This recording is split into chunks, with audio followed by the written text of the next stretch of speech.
Bonsoir à tous et bienvenue dans ce Face à la presse dédié au transport en région parisienne et plus largement à toutes les mobilités. Bonsoir Stéphane Baudet. Bonsoir. Vous êtes l'un des grands acteurs des politiques de déplacement, peut-on dire, en Île-de-France, vice-président LR du Conseil régional chargé des transports, maire de Courcouronnes dans l'Essonne, président de l'Association des maires d'Île-de-France. Vous avez donc le regard et le recul nécessaires pour nous parler de cette région parisienne asphyxiée depuis tant d'années par le sous-investissement, les retards, les grèves et autres pannes à répétition, que ce soit du côté de la SNCF ou du côté de la RATP. Je n'oublie pas les bouchons interminables. 90 heures perdues l'an dernier pour un automobiliste francilien. Ce sont, je crois, les derniers chiffres. Alors, route bondée, train saturé, le constat est accablant. Nous verrons avec vous comment en sortir, quelle mobilité dans les 10 ans qui viennent. Allons-nous changer d'univers grâce aux nouvelles technologies, au covoiturage, au court-voiturage et aussi au télétravail ou encore au Grand Paris Express, vous nous le direz. Et puis tout cela avec quels moyens financiers? Eh bien, vous allez répondre aux questions de mes camarades Christophe Bourou, RTL. Bonsoir Christophe. Bonsoir. Jean-Luc Moreau, RMC. Bonsoir Jean-Luc. Bonsoir. Et Olivier de Rinxin, BFM Paris. Bonsoir Olivier. Bonsoir. Alors pour ouvrir la discussion, je vais vous demander le constat que vous faites, vous, en tant que maire d'une commune de 14 000 habitants, je crois, où vous viviez depuis 30 ans. C'est à 27 km de Paris. Est-ce que les choses vont un peu mieux pour ceux de vos administrés qui prennent les transports publics? La réponse est non, et c'est intéressant de traduire la distance entre Courcouronnes et Paris en kilomètres, parce qu'en réalité, c'est en temps de parcours qu'elle se traduit. Je suis un enfant de ce que l'on a appelé la ville nouvelle d'Évry, et quand on a prôné la ville nouvelle d'Évry, voulue par De Gaulle et de Louvrier, on était à 20 minutes par l'autoroute A6 de Paris, on était à quelque chose comme 29 minutes en train en 1975 pour aller de la gare d'Évry-Courcouronnes. C'est la date de votre naissance, hein, 1975. Ah, 3 ans près. 3 ans près. Je suis né en 72, mais je suis arrivé à Évry en 75, ouais. en l'occurrence. Et donc 20 minutes en voiture, 29 minutes en train. Aujourd'hui, on est à peu près à minima sur une heure, en moyenne quasiment toute la journée pour atteindre la Porte d'Orléans, ce qui n'est pas encore tout à fait Paris, parce que ça dépend où on va dans Paris après. Et on est, quand tout va bien, minimum à 39 minutes en RER. Ça veut dire que géographiquement, ces villes de grande couronne s'éloignent de Paris petit à petit au fur et à mesure des années. Donc, difficilement dire pour nos usagers que ça s'améliore. Évidemment, cette projection-là, elle l'est si tout fonctionne correctement, ce qui n'est pas toujours le cas. Olivier. Et pour venir ce soir à la Porte Maillot pour enregistrer ce Face à la presse, vous êtes venu à pied, à cheval ou en voiture? En voiture hybride. Ouais. Puisque j'étais au salon Congrès des maires à quelques dizaines de mètres d'ici. Je suis, on va sans doute évidemment en discuter, mais j'essaye d'être l'exemple de ce que l'on va être en matière de multimodalité demain. C'est-à-dire que j'ai une panoplie de transports à ma disposition, 7, 8, je suis motard. Je suis cycliste, je fais entre 5 et 10 000 km de vélo par an, alors plutôt sportif. Oui, pas pour venir travailler ou pas non, pour aller à la mairie. Pas pour venir travailler. En revanche, dans Paris, oui. J'ai un Navigo, j'ai un chauffeur à ma disposition à la région que j'utilise très peu parce que je ne trouve pas ça très pratique. J'ai un abonnement au cab. Et en fait, en fonction de mon agenda, je vais piocher sur 2 ou 3 solutions de mobilité qui vont me permettre d'aller à tel ou tel rendez-vous. Et quand vous rentrez chez vous à Courcouronnes, transport en commun? Ça dépend de la façon où je suis parti le matin. Si je suis parti le matin avec ma voiture hybride, je rentre avec, évidemment. Je me refuse qu'un chauffeur de la région, d'ailleurs, vienne me ramener jusqu'à Courcouronnes, parce que ça fait des coûts quand même assez exorbitants. Je suis utilisateur au moins 3 jours par semaine du RERD, et ce depuis presque 35 ans. Et donc, en fonction des endroits où je vais dans Paris... Le RERD, c'est un truc qui marche tous les jours ou c'est... Alors, il marche tous les jours. Est-ce qu'il marche bien sur l'entièreté de la journée? C'est une autre question. Voilà. On a un préavis de grève sur le RER A et le RER B les 12 et 13 décembre. C'est la routine. Hein. Oui, malheureusement. Ouais. Je ne maîtrise pas forcément tout de suite les raisons de ce préavis-là. Les conducteurs se plaignent qu'on fasse passer des trains omnibus en direct. Et du coup, ça retarde leur RER. Et du coup, les usagers s'en prennent à eux. Oui, alors ça, c'est pas tout à fait vrai, d'autant que sur le A, on a une nouvelle grille qui va être mise en œuvre à partir du 10 décembre, qui sera, peut-être qu'on va l'évoquer, le début d'une mise à plat de l'ensemble des plans de transport des RER qui sont sur l'Île-de-France et qui vont nous permettre, au contraire, d'arrêter de mentir aux usagers sur les horaires de leur train. Christophe. Dans le constat accablant que vous faites, est-ce à dire qu'il y a une Île-de-France, si je puis dire, à 2 vitesses, c'est-à-dire Paris intramuros, on a tous les moyens de transport à notre disposition, et puis tous ceux qui habitent en banlieue, lointaine banlieue, et qui ont énormément de difficultés à circuler. Lointaine oui, mais je pense même, si on part de ce principe-là, il y a au moins une région, même à 3 vitesses d'ailleurs, parce qu'il y a la petite couronne qui est aujourd'hui beaucoup desservie par le métro, qui est servie par un réseau RATP de surface, c'est-à-dire le bus, qui est quand même particulièrement dense. Vous avez une autre couronne, celle qui intéresse le président de la République sur l'extension de la métropole, qui est celle de ce qu'on appelle la zone dense, grosso modo l'ère des ex-villes nouvelles, où là on a du vrai polycentrisme, c'est-à-dire des vrais réseaux d'habitat, des vraies constitutions de bassins. Et puis après, vous avez carrément les zones rurales. On oublie que l'Île-de-France est une région à l'image de la France. 1200 communes, 800 de moins de 2000 habitants. Ça reste une région extrêmement rurale, l'Île-de-France. Ça reste la région des villages, hein, en fait. Oui, mais ça reste le premier grenier de France. On reste la première région céréalière de France. Donc, et alors pour eux, pour le coup, la voiture est aujourd'hui encore, le seul moyen de se rabattre sur un réseau de bus, sur une gare, ou peut-être même un petit peu plus loin. Combien d'habitants en Île-de-France au total et combien dans Paris intramuros? 2 millions dans Paris pour 12 millions d'habitants. D'accord. Et, voilà. pourtant, on écoute systématiquement ce qui se fait à Paris. Non, on ne peut pas dire qu'on écoute ce qui se fait à Paris. Il y a une autorité... On est très dépendant des décisions prises à Paris, je vais le dire comme ça. Ce qui n'est pas tout à fait la même chose, vous en conviendrez. Il y a un conseil municipal à Paris qui, évidemment, est légitime sur tout un tas de champs de décision. Ce qui est toujours le débat, d'ailleurs. Quel doit être le poids réel de la mairie de Paris? Quel doit être le poids du préfet de police dans les décisions qui sont prises par Paris? On sent, par exemple, aujourd'hui sur la question d'enlever des voitures dans les cœurs de ville. Quand c'est fait à Paris, évidemment, on hurle tous, puisque ça a un déport de bouchons et donc de pollution qui est considérable. Mais en même temps, à moindre échelle, dans à peu près toutes les villes et les villages, on essaye de faire passer nos centres-villes en zone 30. Donc d'une certaine manière, on fait tous la même chose, sauf que ça n'a pas le même impact. Et c'est vrai que se pose donc la question de l'autonomie de Paris sur ses décisions et sur les impacts qu'elle génère. Quand on prend par exemple le sujet des quais, est-ce que le sujet des quais est une bêtise ou pas une bêtise? Je voyage beaucoup, je pense que vous voyagez beaucoup, c'est quelque chose qu'on voit comme tendance mondiale. Est-ce qu'elle l'a bien fait? Est-ce qu'elle l'a fait dans les délais qu'il fallait? La réponse est évidemment non. Alors moi, je ne suis pas d'accord avec vous, parce qu'on voyage beaucoup.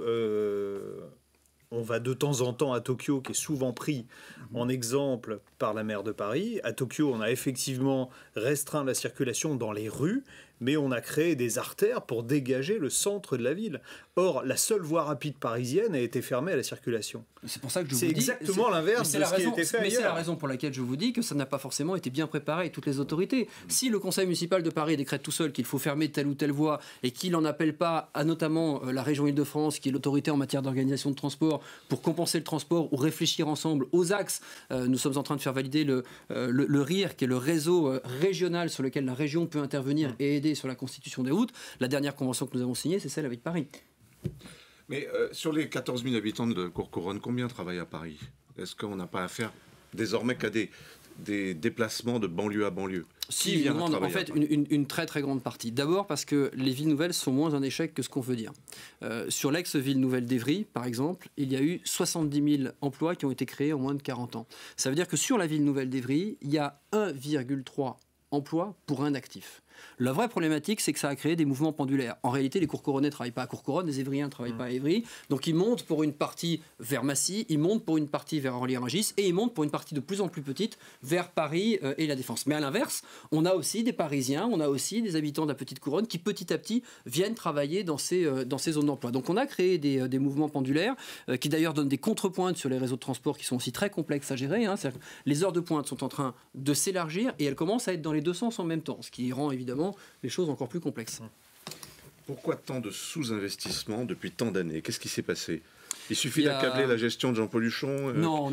98, je crois, à 2014. Non, mais dépassons ces débats-là qui n'ont aucun sens. Il y a deux natures de sous-investissement. Il y a d'abord le fait, très clairement, et tous les rapports de la Cour des comptes le disent, que nous avons collectivement en Île-de-France, à travers le RER, payé le développement du TGV en France.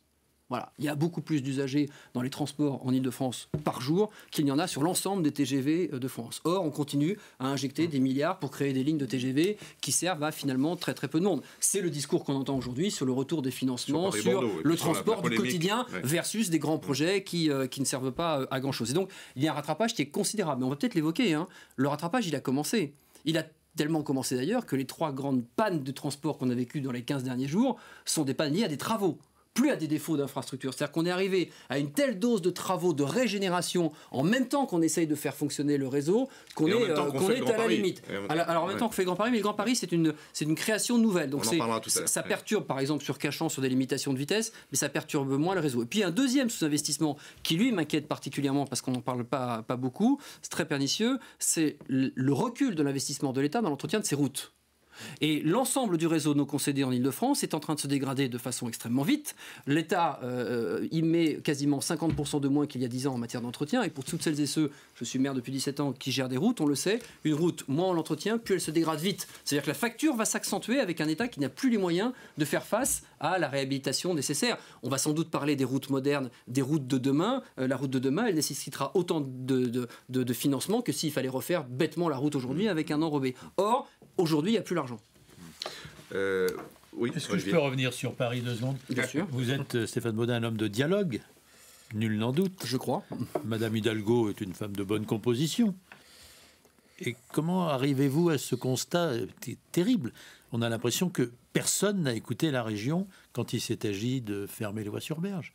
Moi, j'ai pas un petit peu de violon au début, mais voilà. Non, mais enfin, je pense que la région a pris ses positions. Valérie Pécresse a été très claire sur ce sujet-là. Nous n'avons pas d'opposition dogmatique à des fermetures de voies dès lors qu'elles sont compensées par des solutions. Oui, mais voilà. alors, elles étaient où les solutions? Vous les attendez encore à la porte de Saint-Cloud, vous l'attendez un moment. Oui, évidemment, mais enfin, sauf à aller voir le législateur, c'est-à-dire l'Assemblée nationale et le Sénat, pour leur dire de changer la façon dont sont gérés les pouvoirs du maire de Paris versus la région, versus le préfet de région. Voilà, le conseil municipal de Paris a pris une décision en toute légitimité qui s'est imposée à nous. On a collectivement regretté.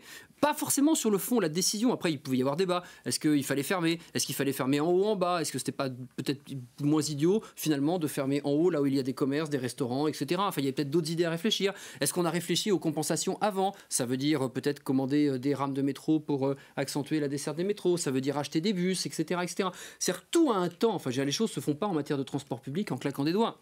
Quand je vois Paris, qui pour répondre à la polémique nous dit mais que la région nous mette tout de suite des bus électriques sur l'ensemble du réseau et notamment sur les quais, la réponse elle est 1, des bus électriques quand vous les commandez, il faut entre 6 mois et 1 an pour les avoir. 2, il faut adapter les dépôts, c'est Paris et la RATP. 3, il faut évidemment adapter aussi en partie la voirie. Ça ne se fait pas en claquant des doigts et ça nécessitait un travail amont qui n'a pas eu lieu. Donc vous voulez dire autrement dit que c'est dogmatique, qu'il n'y a pas d'idée derrière purement de circulation.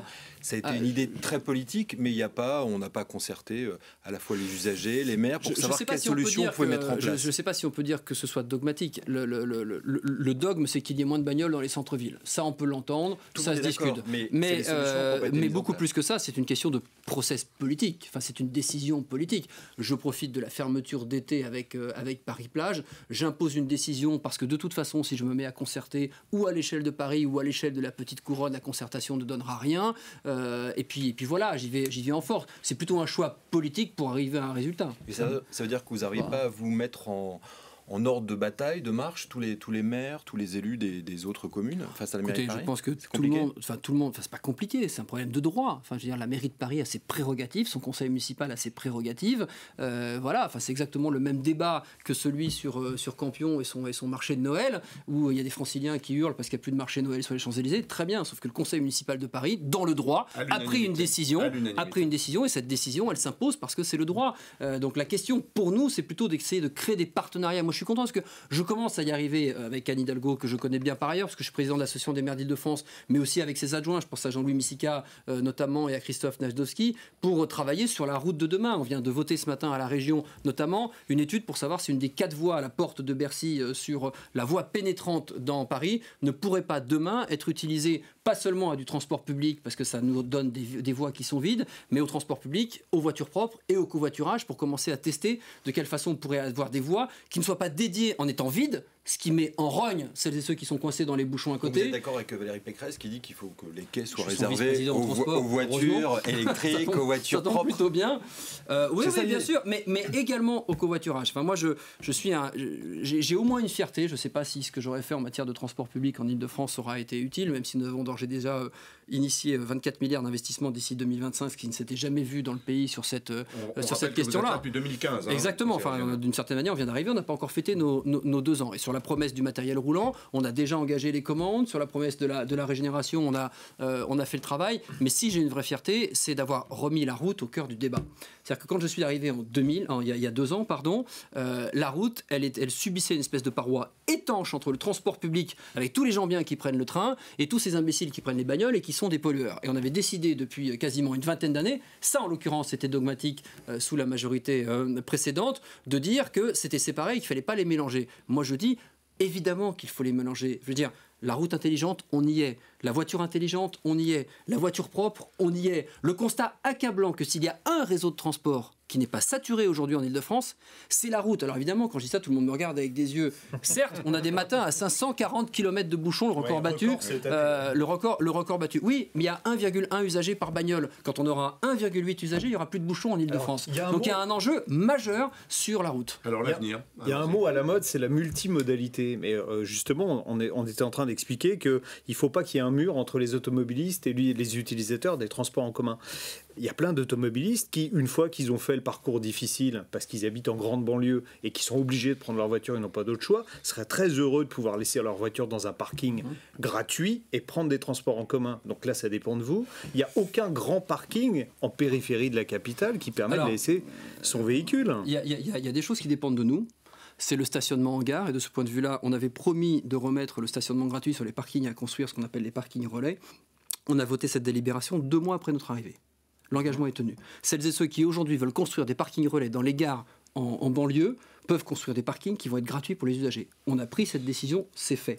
Il y a après la question de la congestion parisienne et de la gestion des parkings en structure, c'est-à-dire les parkings souterrains que l'on connaît, qui sont donnés par délégation de service public à tout un tas d'entreprises. On ne parle pas des parkings dans connaît. Paris qui restent absolument hors de prix. Il y a aussi ceux qui sont aux portes de Paris et qui justement sont hors de prix. Ça fait partie des discussions qu'on a avec Anne Hidalgo, puisque ce sont des délégations de service public qui sont portées par la ville de Paris. Et donc le prix à la place est négocié dans le cadre de ces marchés publics. Nous indiquons qu'on peut éventuellement avoir moins de voitures à Paris. D'ailleurs, en réalité, aujourd'hui, il y a moins de voitures qu'il y a 20 ans à Paris. Il y a 10% de voitures en moins. Donc, de toute façon, le nombre de voitures tend petit à petit à diminuer. Moi, je veux bien qu'on le mette dans les parkings qui sont aux portes de Paris, parce que des places existent. Inutile, enfin on va sans doute évoquer la voiture de demain, mais inutile de se mettre à construire dans Paris intramuros ou en petite couronne des tonnes de parking, parce que je ne sais pas dans quelques années avec les voitures autonomes qui vont arriver, 15-20 ans, c'est demain à l'échelle de l'investissement. Oui, sans doute plus tôt, mais en tout cas d'un point de vue massif, ça va poser quand même des questions économiques sur les assureurs, on en parle souvent, mais ça va aussi poser une question sur le modèle économique du stationnement en souterrain et en structure. Donc commençons déjà par essayer d'utiliser beaucoup mieux les parkings qui sont aux portes de Paris. Je pense au parking de la Porte d'Orléans, celui devant lequel je passe quand je viens par la 6, où on est quasiment à 30 ou 40 euros la place. Enfin, je veux dire, il faut qu'on soit à 10 ou 12 euros, sinon ça marche pas. Même 10 ou 12 euros par jour, c'est pas. Il y a plein de gens pour qui c'est pas possible. Olivier ? Je ne voudrais pas ratiociner, mais je reviens sur ce qui me semble être le summum de l'aberration. Et je voulais vous demander s'il était possible de demander gentiment à Madame Hidalgo de revenir en arrière. Un petit exemple. Une fixation sur Anne Hidalgo. Mais non, c'est pas une fixation. Mais j'ai constaté, en passant en 2 roues motorisées, que, par exemple, sur le petit bout de ce qui était le début des voies sur berge, du côté de la porte de Saint-Cloud, par là-bas, et on a construit une admirable piste cyclable où on peut pédaler à vélo dans les 2 sens. Est-ce que vous savez qu'on a comptabilisé à peu près, un jour où il ne faisait pas très beau, certes, une dizaine de vélos qui ont utilisé ces 2 ou 3 kilomètres de piste cyclable qui aboutissent en direction de l'Alma.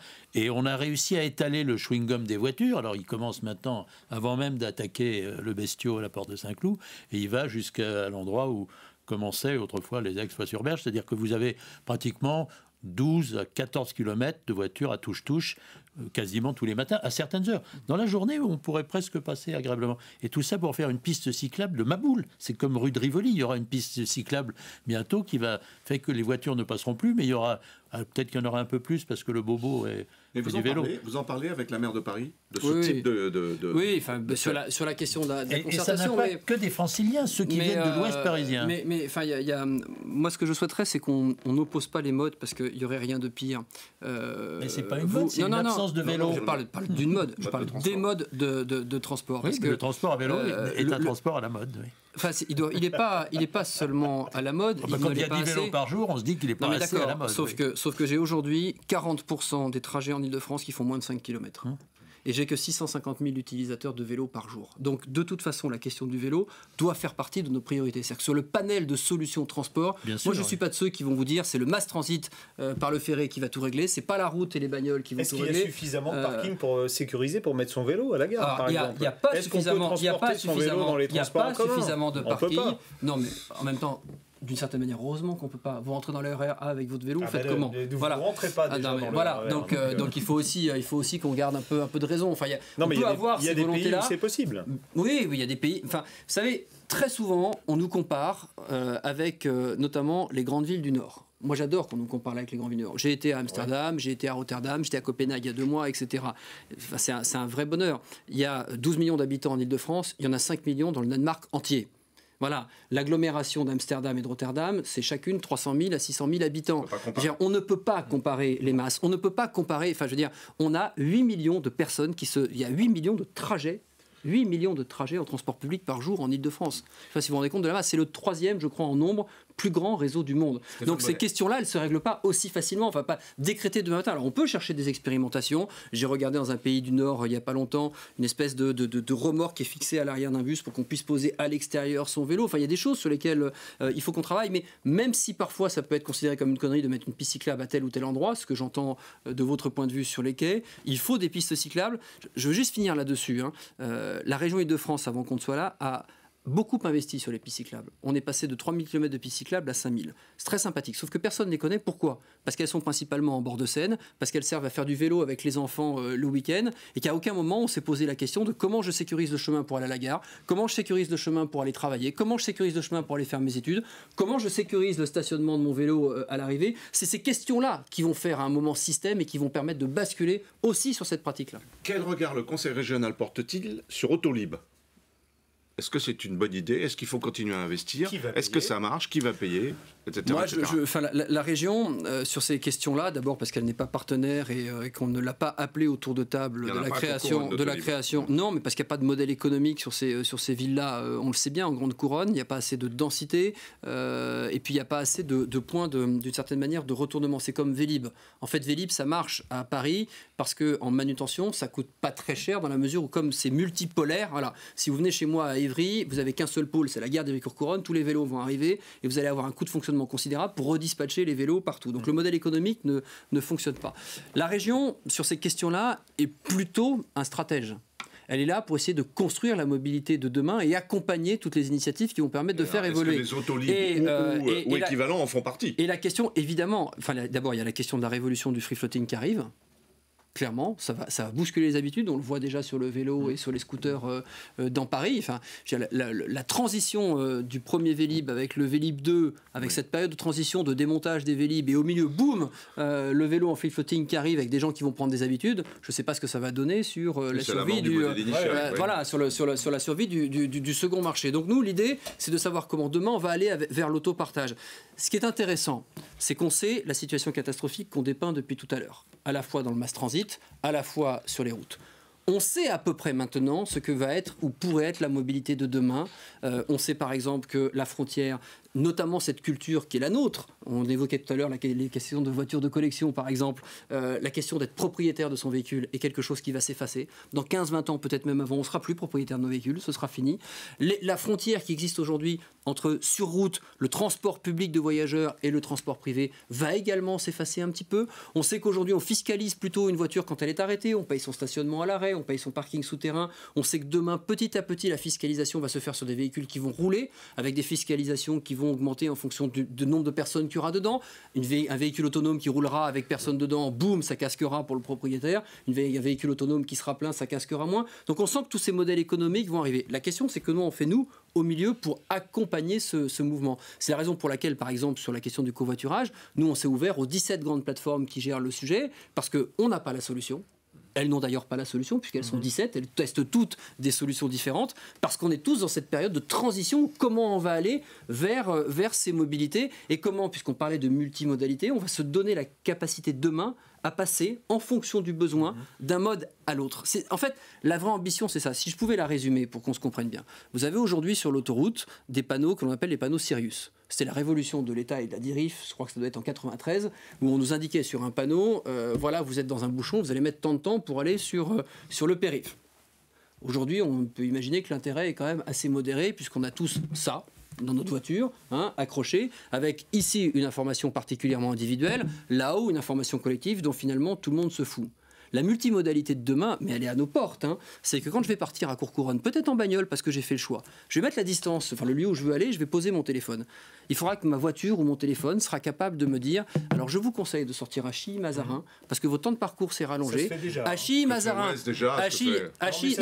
non, j'y vais plus loin. Pour les possesseurs de la multimodalité. Je vais un tout petit peu plus loin. Avec le GPS. Vous allez à Chilly-Mazarin à la gare parce que vous avez une place de stationnement que l'on peut vous réserver. Vous avez un train qui arrive dans 5 minutes et sur votre trajet, vous aurez gagné 20 minutes. La multimodalité de demain, vous dites ça se fait. Évidemment que ça se fait. Non, mais enfin, BMW, sur la I3, voilà, oui, propose. Mais pour les 40 millions de trajets qui existent en Ile-de-France aujourd'hui, c'est pas encore la réalité. Et sur le modèle économique, c'est-à-dire qu'on peut arriver à terme à avoir un billet, un pass qui permettent d'utiliser le métro, le vélo, le VTC. Oui, c'est déjà à l'étude dans le Nord. On y va. Enfin. Et de stationner. Mais est-ce que économiquement c'est viable? Est-ce que c'est possible de le mettre en place? Écoutez, moi je connais pas encore le modèle économique qu'on va construire. Je dis ça avec. Enfin, sur la question des transports, franchement, il faut avoir énormément d'humilité. Moi, quand je discute avec les grands patrons, je pense à Keolis, etc., sur l'avenir de leur métier du bus dans 10 ans, ils vous répondent très franchement, je n'en sais rien. Quel est le modèle économique de tout ça? Est-ce que demain matin, par exemple, sur le covoiturage, quand la frontière va nécessairement s'effacer entre le transport public de voyageurs et le transport privé? Vous avez une idée de ce que représente le covoiturage chez vous enfin, mais quasiment rien. Vos habitants, rien. Mais quasiment Covoiturage, rien. un covoiturage, pas. Non, mais il y a les deux. Alors oui, Ouais. c'est vachement intéressant. Parce que c'est quoi le covoiturage? Le covoiturage, ça fonctionne pour partir en vacances. C'est assez facile, on a un trajet qu'on peut modéliser. Si je pars à 9h le matin ou à 10h, ça ne change pas grand-chose, etc. Sur le transport du quotidien, on a deux types en Ile-de-France de demandes de covoiturage. Il y a le covoiturage très pratico-pratique, banlieue à banlieue, qui va me permettre ou de rejoindre la gare ou d'aller de banlieue à banlieue, là où il n'y a pas de train. Voilà. Et là, c'est vraiment la praticité, c'est quelqu'un qui me prend, etc. Et puis vous avez le deuxième sujet, c'est comment en covoiturage, je monte jusqu'à Paris. Et là, c'est pas seulement le fait de pouvoir travailler dans sa bagnole parce que je conduis pas qui va être intéressant, c'est le gain de temps. Ça veut dire que là, le travail, c'est pas seulement la question de savoir si les plateformes de covoiturage marchent, c'est comment je fais pour avoir des voies dédiées sur l'autoroute qui me permettent de gagner du temps. Donc c'est tous ces chantiers-là qu'il faut petit à petit mener ensemble, et c'est là-dessus que le modèle économique est complètement à construire. Une voie dédiée, il y en a une qui s'est ouverte, enfin agrandie ce week-end, oui, sur la 10. Une voie dédiée pour un bus qui permet d'avoir un temps de parcours qui est vraiment génial parce qu'on évite les embouteillages. Une demi-heure de gagner, je crois. Ouais. Est-ce que ça, c'est l'avenir pour vous? Oui, pour moi, tout le monde est d'accord et tout le monde trouve ça. Donc on rappelle, on laisse sa voiture, on prend le car qui vous dépose à la gare TGV de Massy. À la gare TGV, RER C, RER B de Massy. Et je crois que c'est 8 minutes par trajet de gagné. 8 minutes le matin, 8 minutes le soir. Donc c'est évidemment considérable. Bien sûr, c'est une solution d'avenir. C'est une solution d'avenir parce que ça va accompagner l'accélération du renouvellement de la flotte automobile aussi, parce qu'on va vouloir pouvoir y participer. Alors, se posera toujours la question sociale de celles et ceux qui peuvent changer de voiture et de celles et ceux qui ne peuvent pas la changer, évidemment. Mais il faut à peu près 20 ans, je crois, pour renouveler le parc auto d'une région comme la nôtre, approximativement. Ce qui est intéressant, c'est de commencer à avoir à l'idée que sur ces voies dédiées, on puisse mélanger la nature des flux. Transport public, avant on le faisait que pour ça. Taxi, ça existe déjà. Covoiturage, ça nécessite la réglementation qu'on n'a pas aujourd'hui encore sur la question du contrôle. Combien de personnes à l'intérieur et comment je contrôle? Est-ce que je contrôle un infrarouge? Est-ce que je contrôle avec des radars? Est-ce que je contrôle avec des photos? La question des véhicules propres, peut-être. Se pose la question sur Paris, par exemple, sur l'expérimentation qu'on veut travailler sur la porte de Bercy. Est-ce que c'est critère 1, critère 2 qui peuvent accéder à cette voirie? Parce qu'encore une fois, je le disais tout à l'heure, il n'y aurait rien de pire que d'avoir des voies dédiées et qu'elles soient vides par rapport à celles et ceux qui sont dans les bouchons. Il faut aussi que ces voies vivent et il faut trouver le juste équilibre sur ces voies entre le fait qu'elles ne soient pas vides, ce qui est assez horripilant, mais le fait aussi qu'elles ne soient pas trop densément remplies, parce que si elles ne permettent plus de gagner du temps, ça ne sert plus à rien. Voilà. Donc c'est ça qu'il faut construire. Et pour construire, il va falloir le construire sur des corridors de 15, 20, 30 km et pas seulement sur des trucs de 2 à 3 km comme on fait aujourd'hui. Voilà. C'est pour ça que je m'étais permis de parler de cette piste cyclable vide. Je comprends très bien qu'il faille des pistes cyclables, mais vide, je n'ai pas encore compris l'intérêt de la chose. Alors moi, il y a autre chose que je ne comprends pas, c'est que on va petit à petit diminuer la part de l'automobile, qui représente 38% des déplacements en Ile-de-France. Oui, beaucoup plus en grande couronne. Voilà. Comment on va financer les transports, puisque l'automobile finance une grande partie des transports en commun. En plus, la TICPE, vous avez revoté pour l'année prochaine, on a la plus élevée de France dans la région Ile-de-France, pour financer les transports en commun. C'est-à-dire que les automobilistes payent pour les Parisiens qui prennent le métro, pour faire simple. En termes de masse, sur les 9 milliards de budget du STIF, ne nous trompons pas sur les masses. TICPE, c'est une part infime. 68 millions, c'est ce qui est prévu dans le budget de l'année prochaine. 68 millions sur 9 milliards. Ce qui paye les transports en Ile-de-France, c'est pour, si je ne vous dis pas d'annerie, c'est pour 45% le versement transport, qui est donc acquitté par toutes les entreprises de plus de 11 salariés. C'est pour quelque chose comme 35 ou 38% les tarifs, et donc la billettique. Et le reste, c'est la contribution des collectivités. La région en 1, 658 millions, je crois, cette année. Paris en 2, à peu près 310 ou 320 millions d'euros, et ensuite les départements. Voilà, c'est ça le financement réel. Donc c'est pas, on peut pas dire que ce soit réellement la route aujourd'hui. Il y a des financements d'État qui sont aussi financés par le produit des amendes. Mais encore une fois, tous ces financements-là, ils sont à construire. Enfin, nous sommes dans un modèle économique, j'ai pas envie de faire peur à tout le monde, mais nous sommes dans un modèle économique qui de toute façon a une impasse devant lui. La mise en œuvre, et ça c'est un truc dont personne n'a parlé, la mise en œuvre du Grand Paris Express, qui est nécessaire. Enfin, je veux dire, est-ce qu'il faut faire toutes les lignes? J'en sais rien. Mais il faut absolument que le Grand Paris Express fasse une boucle. 200 km. Voilà, 200 km de métro, parce que s'il ne fait pas une boucle, son intérêt d'éviter Paris ne sert plus à rien. Sauf que quand vous évoquez la question du surcoût du Grand Paris Express de 22-25 milliards vers 32 milliards, vous parlez d'investissement qui est financé en grande partie par l'État via une taxe que d'ores et déjà d'ailleurs, les habitants et les entreprises, notamment celles et ceux qui ne verront jamais passer le Grand Paris Express à 40 km au sud ou au nord, ça quitte. Moi, je suis à 9 km, je ne verrai pas passer le Grand Paris Express. Ça quitte déjà. Donc ça, c'est mais il y a le coût de fonctionnement. Toutes les lignes qu'on est en train d'ajouter, toutes les prolongations de métro, tous les tramways qui sont en cours de construction, les fameux 24 milliards que j'évoquais tout à l'heure de matériel roulant que nous achetons, c'est pas seulement du RER, c'est aussi des rames de métro, c'est aussi des rames de tramway, c'est aussi des bus, etc. Tout ça, c'est un coût de fonctionnement. Personne ne le sait, mais le transport par nature est déficitaire dans son modèle économique. C'est le STIF qui paye le déficit. Enfin, Île-de-France Mobilité, pour son nom, pour son identité, si aux yeux de la loi. C'est-à-dire qu'Île-de-France Mobilité, c'est la marque, mais le STIF légalement existe. En 2025, quand le Grand Paris Express roule, le déficit structurel du STIF est d'1 milliard d'euros en coût de fonctionnement.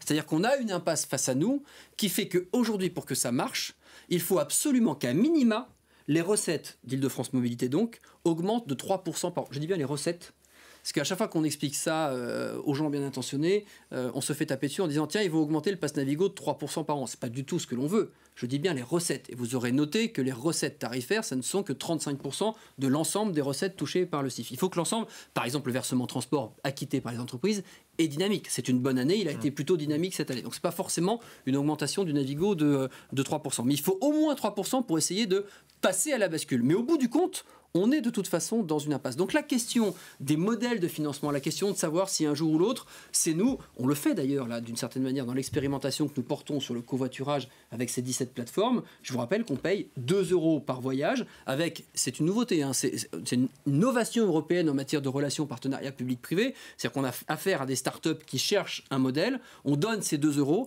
et on laisse à la startup le soin de savoir ce qu'elle fera de ces 2 €.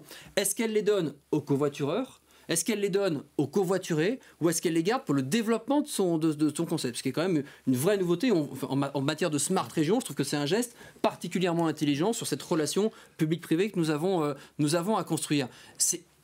Qu'est-ce qui nous dit aujourd'hui que l'on ne sera pas demain obligé d'investir publiquement dans le fonctionnement du covoiturage parce que ce sera devenu une partie intégrante du transport public. Aujourd'hui, on ne le sait pas. Alors justement, vous pointez du doigt d'une façon très juste l'état des routes en France et en Ile-de-France. Comment va être financée du coup la route intelligente et comment on va l'entretenir? Parce que si on n'a déjà pas les moyens d'entretenir des routes entre guillemets traditionnelles, comment on va faire pour les routes du futur? C'est un vrai débat. Encore une fois, moi je suis pas magicien. Quand même, pour qu'on se rende compte de la difficulté d'agir aujourd'hui, au moment où l'État lance les assises de la mobilité, on a un État face à nous qui n'est malheureusement plus au rendez-vous. Je dis ça sans dogmatisme, je ne fais pas la guerre ni à Macron, ni à Hollande, ni à qui que ce soit. C'est une tendance qui est lourde, l'État s'est désengagé, l'État n'est plus dans les préfectures, voilà.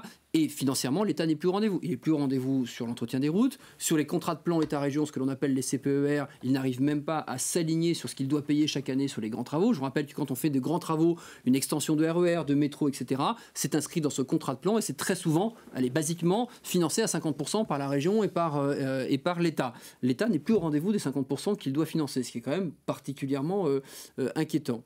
Il y a une solution qui existe, mais c'est pas un projet de la région Île-de-France, c'est pas une volonté politique, mais aujourd'hui c'est la seule réserve qui existe, c'est que le réseau est non concédé en Île-de-France et qu'à un moment ou à un autre, à mon sens, il faudra discuter avec les sociétés autoroutières.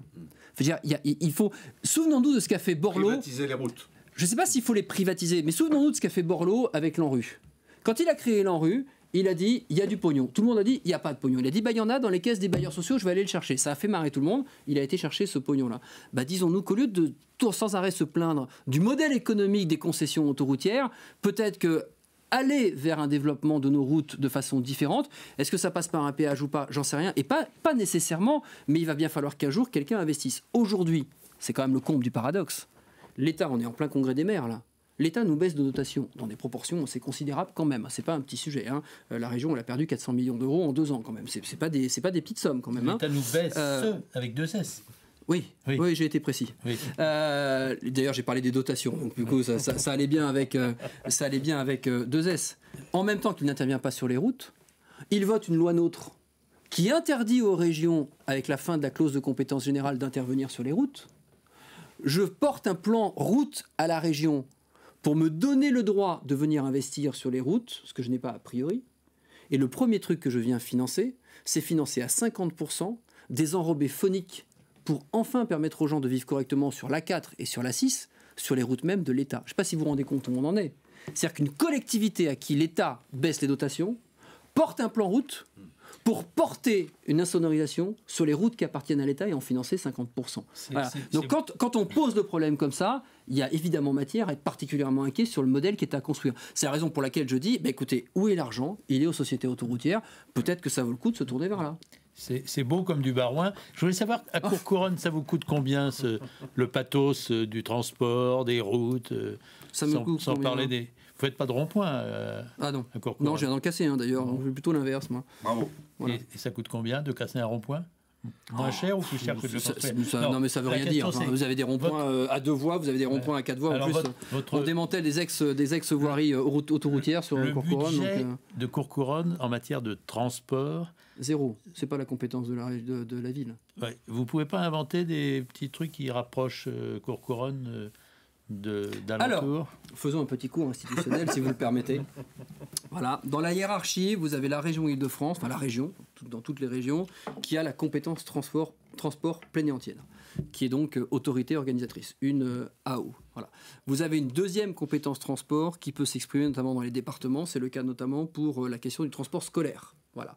Et vous avez ensuite la liaison entre le territoire et la région qui s'opère dans l'intercommunalité. C'est souvent elle, dans les compétences obligatoires de l'intercommunalité, qui vient porter le transport. Donc c'est lui qui est en discussion avec l'autorité organisatrice sur où est-ce que je fais passer mon bus, où est-ce que je mets mes arrêts de bus, comment je porte mon plan vélo sur le territoire, comment je porte le plan mobilité des entreprises pour savoir comment les salariés vont venir travailler, etc. Ça n'est pas la commune. Ça arrive que ce soit la commune. Vous le disiez par exemple sur Paris, quand on est sur des grands cœurs dans des grands cœurs d'agglomération, dans des grands cœurs de métropole, où forcément il y a un levier. D'ailleurs, assez souvent, le maire de la ville est le président de l'intercommunalité, ce qui va assez de pair. Donc, c'est pas la ville qui a ses projets. La ville, elle peut porter des projets de pistes cyclables, de liaisons douces, elle peut porter des projets dans son intercommunalité, mais c'est plus elle qui décide en matière de transport. Je vais faire le parigot tête de veau encore une fois. Il y a un tramway qui va bientôt arriver à la porte de Clichy, à peu près.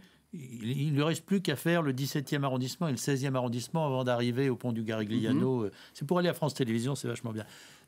Est-ce que vous pensez que autrefois, il y avait le PC qui faisait le tour de Paris. Vous pensez que c'est des rédhibitoires? Est-ce qu'il fera une boucle? Ouais, peut-être qu'un jour, on arrivera à tourner en rond. Il va quasiment, dans les projections actuelles, il va quasiment faire une boucle, mais il y a tout un faisceau, parce que ça coûte quand même un petit peu cher, un tramway, sur lequel un bus à haut niveau de service suffit largement pour l'emport. Voilà, donc il y aura une boucle de transport, mais qui devra dans un premier temps, qui devra nécessiter un petit cabotage sur un premier temps. Voilà. Les bus du PC, ça existe toujours. Oui, bien sûr. Où est-ce qu'on en est? Tant qu'à faire, on ne pourrait pas le terminer. Madame Hidalgo doit bien avoir des relations. On va demander à M. Goasguen de faire passer le truc. Écoutez, si au-delà des relations... C'est BFM Paris, Olivier. Si au-delà... Paris, c'est Paris. Si au-delà de vos relations, vous avez un carnet de chèques, moi je vous fais tout ce que vous voulez. Le Grand Paris Express, vous avez cité la date de 2025. C'est sûr, ça, ou c'est un... Non, alors c'est pas 2025 qui est sûr. Ouais. C'est que... d'ailleurs, ça n'a jamais été prévu pour 2025. Il y a des lignes qui devaient être livrées à partir de 2022. La ligne 15 Sud notamment, et petit à petit les lignes commencent à être livrées ensuite jusqu'à... Vous parlez tout à l'heure des concessionnaires de sociétés d'autoroutes, c'est les mêmes qui vont creuser les tunnels pour le Grand Paris. Il n'y a pas moyen d'arriver à faire quelque chose de groupé? La question c'est que vous n'êtes pas du tout sur le même modèle contractuel. Je veux dire, les sociétés autoroutières, elles sont sur un modèle économique, investissement, amortissement, qui n'est pas du tout celui d'un chantier sur lequel elles concourent, étant entendu d'ailleurs qu'elles ne concourent pas toutes sur les mêmes chantiers. Ma question, c'était pas tout à fait ça, elle était plus perverse. C'était comme a priori sur le Grand Paris, les pauvres vont pas gagner d'argent, sauf à ce que le budget déborde dans des proportions absolument Quand vous dites les pharaoniques. pauvres, vous parlez de qui? Je parle des concessionnaires, ceux qui vont creuser les petits tunnels avec les tunneliers qui viennent de commander massivement.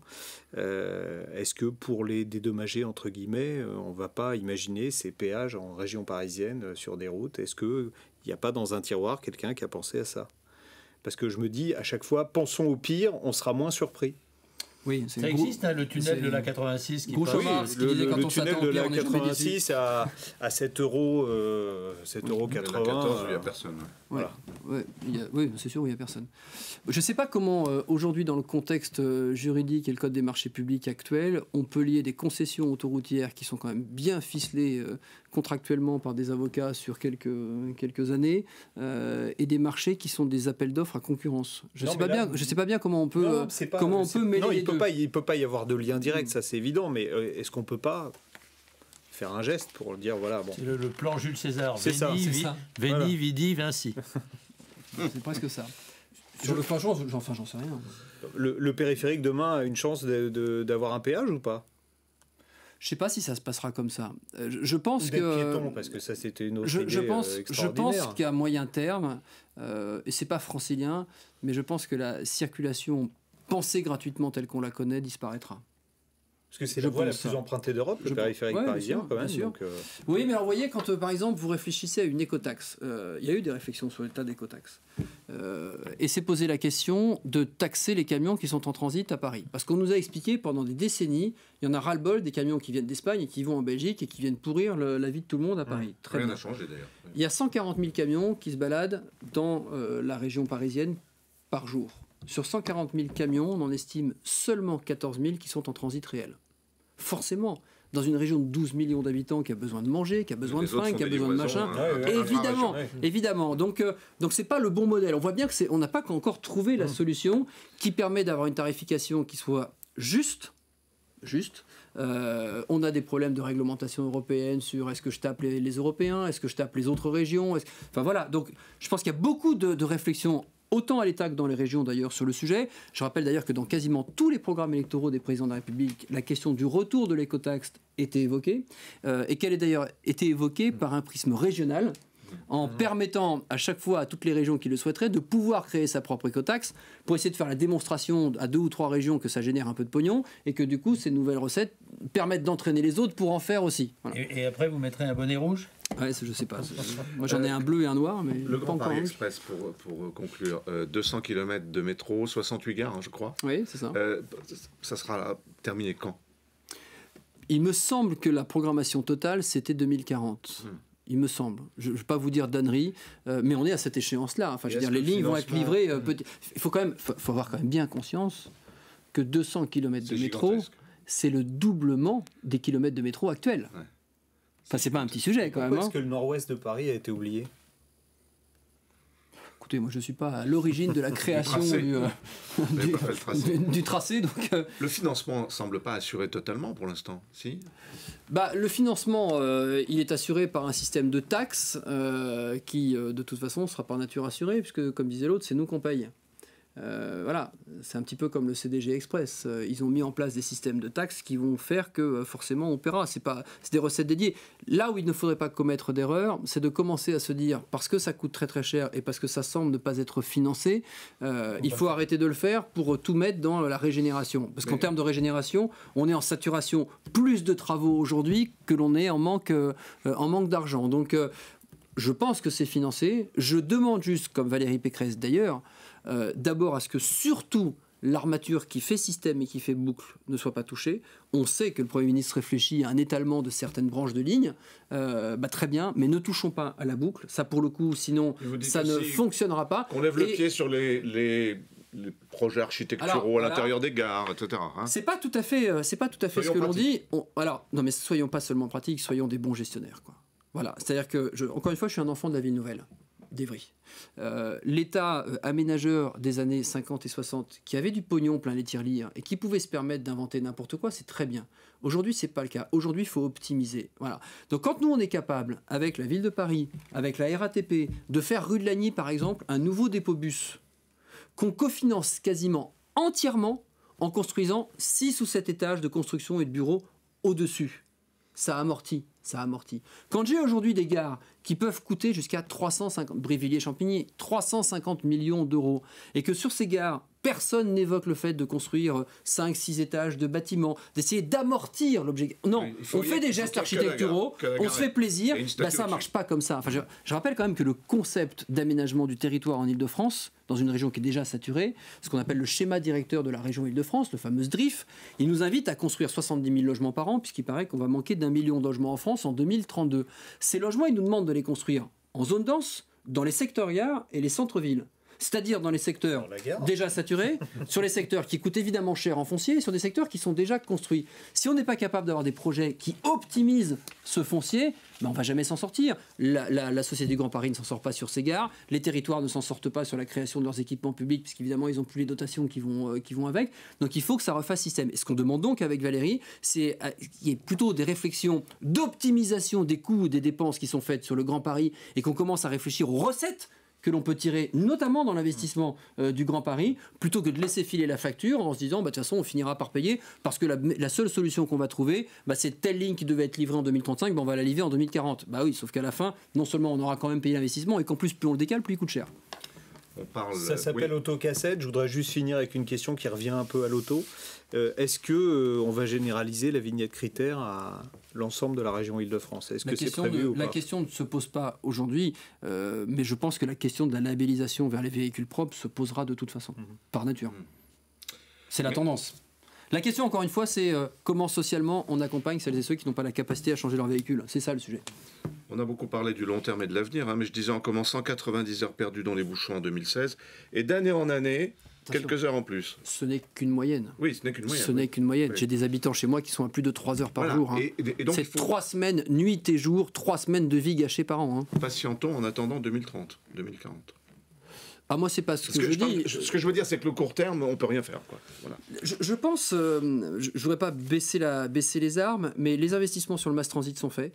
Ils sont déjà faits, ils vont mettre 15 ans à produire leurs effets. Il y a un travail de révolution sur la route qui peut s'accélérer. Je pense que, encore une fois, c'est la route la solution. C'est la route. Utilisons la route différemment.